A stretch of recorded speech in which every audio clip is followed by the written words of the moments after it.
Hey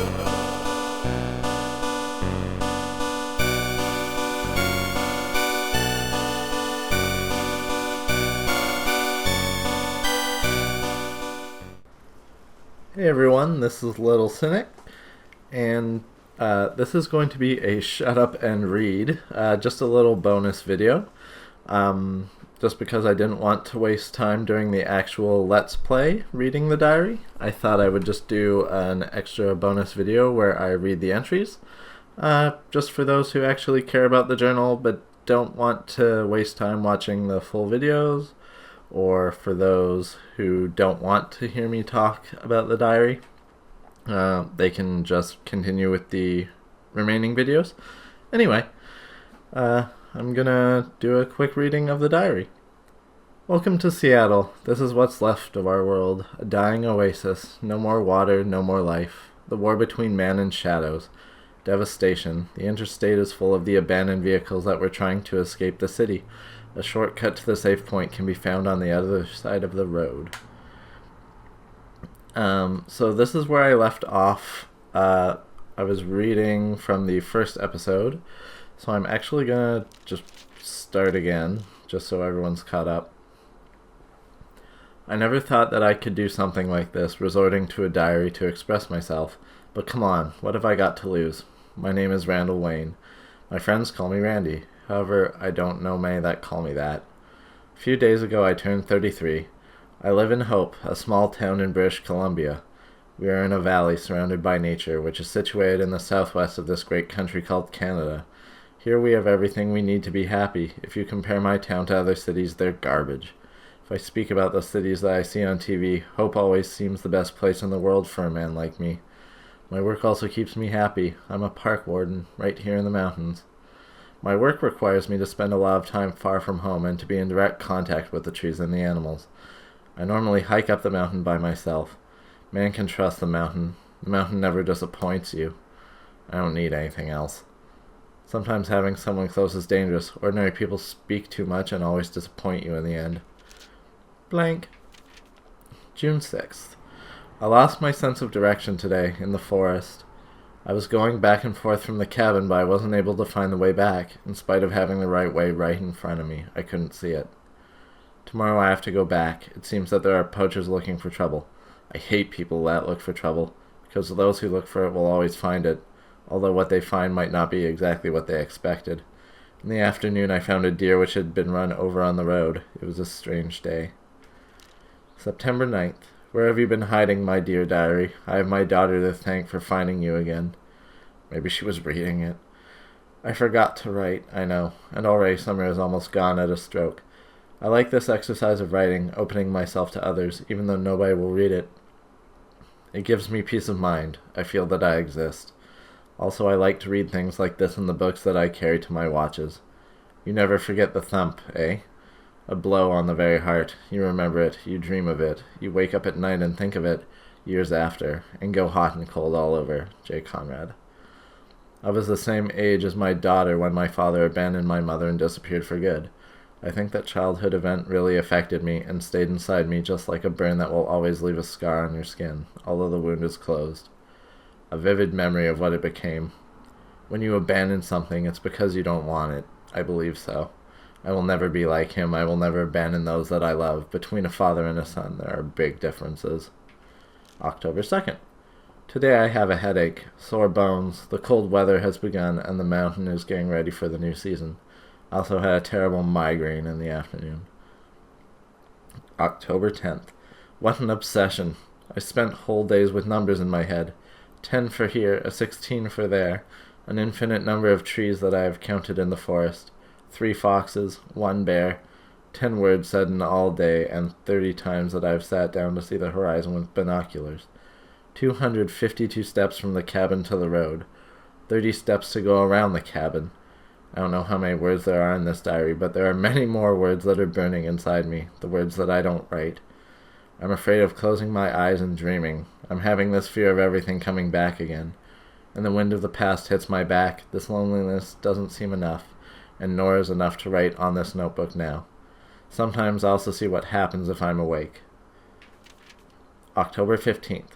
Thanksgiving. Today was a day to remember. My wife made a great stew again. The whole family had dinner in silence, but it was a pleasant silence. It's not always necessary to fill the emptiness with words, right? Instead, Lydia was a bit sad for Nick. She says that he deserved better. Nick deserved better, and I think that we all deserve better. At least Nick's meat was tasty. I hope they don't mean they ate Nick. Oh, God, is it the dog? Typical of kids, the way they insist on personifying the world around them and giving names to everything that they find. I had to break Nick's neck myself with my bare hands. It's not that I'm a coward, but I don't like killing animals with my hands. Even less so when it's got a human name. In my job, sometimes I have to sacrifice animals that are sick or that pose a danger to others. I know that all deaths are the same, even if it was a turkey with the name of a used car dealer. Oh, okay, it was a turkey. October 19th. They have sent a message warning the poachers. Ben Parker, an acquaintance of the town, made a phone call to the warden's office. Seems that he saw some hunters in a protected sector. Ben is a good guy. I think he's the only man in town who I can talk to. I saw him in the mountain and he is not one to look for trouble. He's often come to see me and we talk about this and that. He is a man of the world and easy to get along with. On the way back, I came across a van parked at the side of the road. 2 girls were on the shoulder playing like little kids, playing and laughing. I've known those idiots for some time. They're always hanging around. The younger one, a tanned and chubby girl, couldn't stop smiling. Sounds like Snooky. She didn't say anything special, unlike the other one. They're from Vancouver and we're looking for plants that help to cure goodness knows what illness. I've warned them. The forest knows how to find its food. It's not safe for girls to go into the forest to pick flowers. Wild animals do their job just like I do mine. When they were leaving, over the engine sound, I could still hear one of the girls laugh. I hate city people. October 22nd. Oh, wow. I can't read any of that. He's made sure to scratch out most of that. I can read est with the group. But aside from that, dreams are my reality. October 24th. I'm afraid of the night. I'm afraid of the night. I'm afraid of the night. Afraid of the night. I'm afraid of the night. I'm afraid of the night. I'm afraid of the night. I'm afraid. Ripped out. Ooh. December 5th. In spite of the migraine, I may still be able to forget everything and be only aware of the good things inside me. When my maternal grandmother, who was already over 80, died, the only person she had beside her was a nurse. The old woman lived alone and died alone. The girl said that before my grandmother died, she lifted her head up off the pillow and looked from one side to the other, as if she were trying to find someone, and then she lay down again and died. There is no doubt that a void surrounds me, but I am also sure that I haven't completely fallen into it. At times I feel that if I lift up my head, I'll be able to cross to the other side. December 12th. Lydia has all the imagination that her mother lacks. Shannon has been worried and angry for a few days. I can tell she is upset with me. I know well that I have spent time outside, more than I should have. But in this season, and with the chaos of the poachers and the hunting, I couldn't do more for her, nor for us. I know that and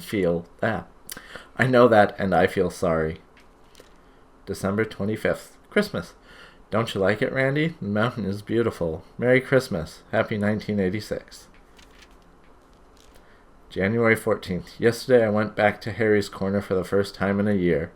I don't like closed spaces. I was going only to have a beer with Ben and would leave after that. But he was late. The stuffy air of Harry's Corner and all those regulars analyzing each of my gestures makes me very nervous. I don't like how those guys look at me. I don't like when they speak. I don't like their laughter. I can't hear what they say, but I'm sure that they're talking about me. When Ben arrived, he brought some wrinkled clippings from the local newspaper. He remains concerned with the attacks in the forest. What does he want me to say? I can't do anything. But Ben stands his ground because the best we can do is organize for some people of the town to go out to the mountain to chase the bears. He's sure that if we scare off some of them, the people from the city will return, and that the business will return. I told him what I think. The carrion nourishes soil, and even though you can scare off some animals, new ones will come. If you pull out a fang today, a new one, a stronger one, will grow back tomorrow. Nature is like that, and the men who want to control it are like that. I wonder if people are being bitten to death and they're just assuming it's bears, but it's zombies. February 27th. There's a strange feeling of unrest in the forest. I'm getting it from the trees and animals. What the hell is happening in this world? Altercations with the police in southern Poland. It seems like something serious is happening in Europe, but they're not saying anything. I think they're hiding the worst part.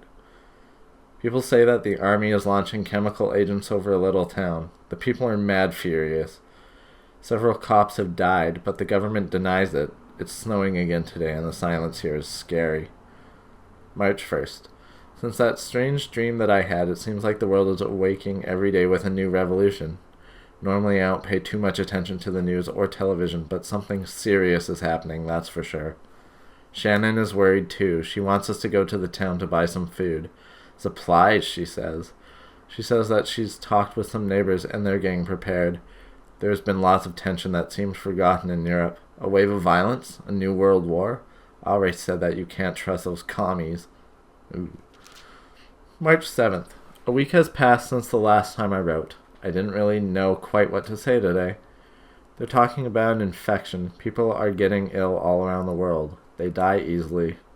They are sacrificing animals. Europe is in quarantine and nobody knows what to do. There have already been some confirmed cases in the east coast of the USA. The Prime Minister says that there is nothing to be worried about, but nobody believes him. I forbade my wife from leaving the house. I will take care of everything. March 10th. We had a meeting in the head office. One of the Mountie supervisors has come to visit us and given us some advice, plus information. Seems like it's a rabies epidemic, but the virus is mutated, he says, and like during any other epidemic, we need to take special precaution when dealing with wild animals. In some cases, the deaths and mutilations, like other problems in the forest, have stemmed from them. If a human is attacked, he will present the same symptoms almost immediately. We must raise the alarm about any sighting on the mountain. Okay, so the zombie outbreak in this seems to be a rabies-based one. March 12th. The wave of violence has spread beyond Europe. They say that the hospitals weren't ready for something like this, but what does something like this mean? What are they talking about? About an innocent rabies epidemic? No, I don't believe them, but the lies go further. People on this side of the ocean say that everything is under control.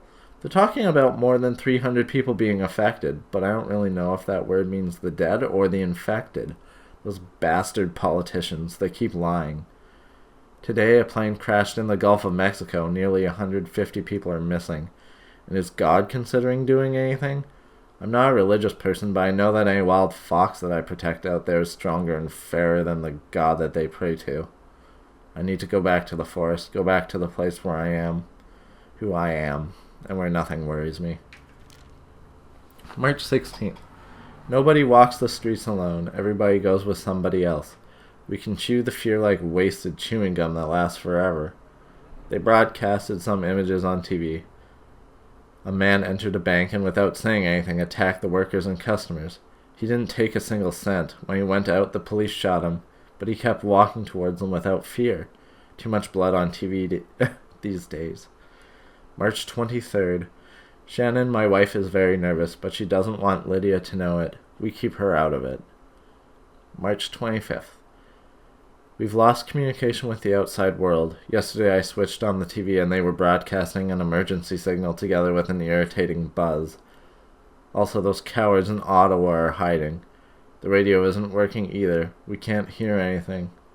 Well, I lied. The local station is working, but they keep putting music on all day. Nobody speaks. Nobody tells us anything. There's a heavy silence. Blank. April 20th. I haven't written anything for quite some time. Our town was overrun. I fought with Ben and the other men, but our barricades were useless and there was no stopping them. When I got back to the house, Shannon and Lydia had gone just like everyone else.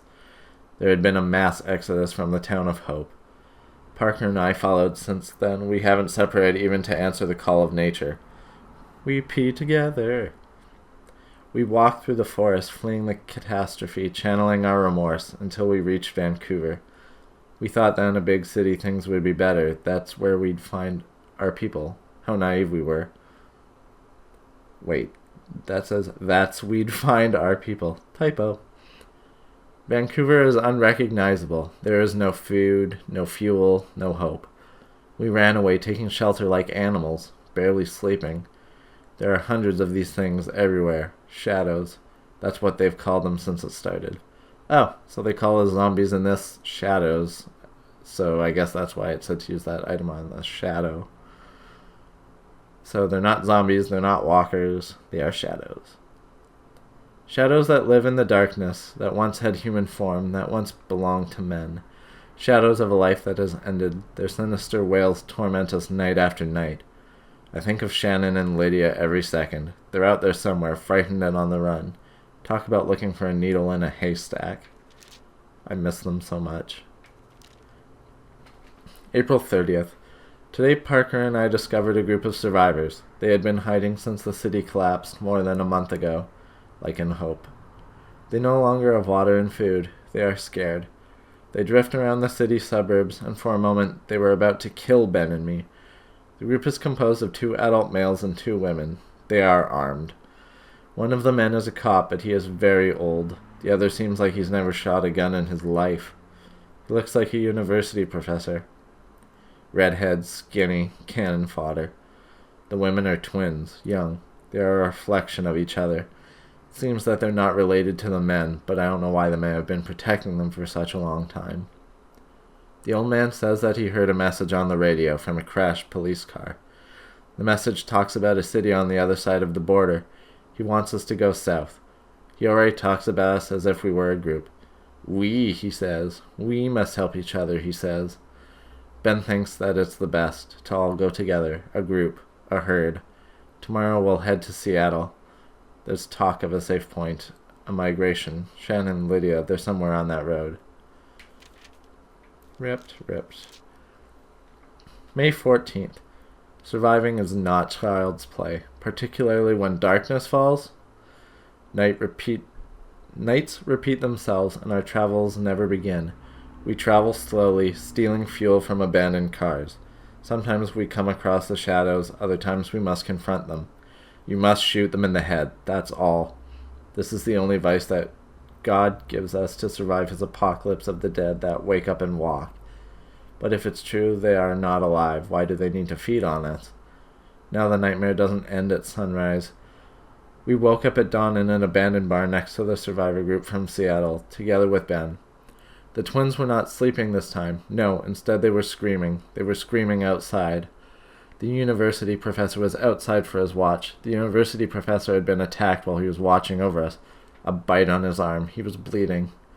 We had to clean up the area. Later, the redhead guy, the damn university professor, bled to death in front of us, and he stopped breathing. We all knew what was going to happen next. Every single one of us. I had to sacrifice him. June 7th. A butthole. Lydia, Shannon. Names that I can't forget. My head is divided into thousands of fragments. Little pieces of smashed crystals. Ground sugar. Interrupted words. A puzzle that I can't solve anymore. There is no future. These are the days without any tomorrows. July 1st. When I was younger, I could remember everything. Things that happened and that did not happen. Now I have to look... I assume that's supposed to be through these pages if I want to find my memory. We can see the city from far away, and everything we heard about it seems true. Seattle is a ghost city. You'll never find a place that's nice and peaceful because there isn't any. It didn't exist before and even less so now. You can deceive yourself like this professor. You may think there is, but once you get there when you're not looking, somebody will sneak up and write "fuck you" right under your nose. July 4th. One of the girls died today. Young Carla died in an abandoned warehouse, and I no longer feel anything for her. I don't feel even a tiny bit. Grief is something that disappears with death. More than 4 months have already gone by since the start of this bloody disease that has destroyed our little world. Everything that we knew in the world is gone. 4 months that have changed the rules of nature and human beings. Also 4 months without my wife and daughter. It's hard to keep on going when 4 months seems like 4 years. Harder still to keep hope alive. Doing my best to find them in the only place they could be. Today, even the young people die. And the thing that still puzzles me the most is that some keep living, or whatever they call the condition they're in. We are survivors of a fading world. Well, we sometimes doubt and wonder, are we alive or are we also dead? 2 days have passed since we entered Seattle looking for our last chance. It's the 4th of July today, a special day for Americans. Independence Day, they say. The birthday of the nation. How stupid to think about births. No one will celebrate anything today. Okay, so that's the final page, and I believe we've caught up. From this point forward, I'll read the updated pages past 60 in the playthrough. So feel free to watch that just to keep up to date. Anyway, this ends this bonus video. So if you want, keep watching my Deadlight playthrough, and I'll see you all there. So remember, keep it a little cynic.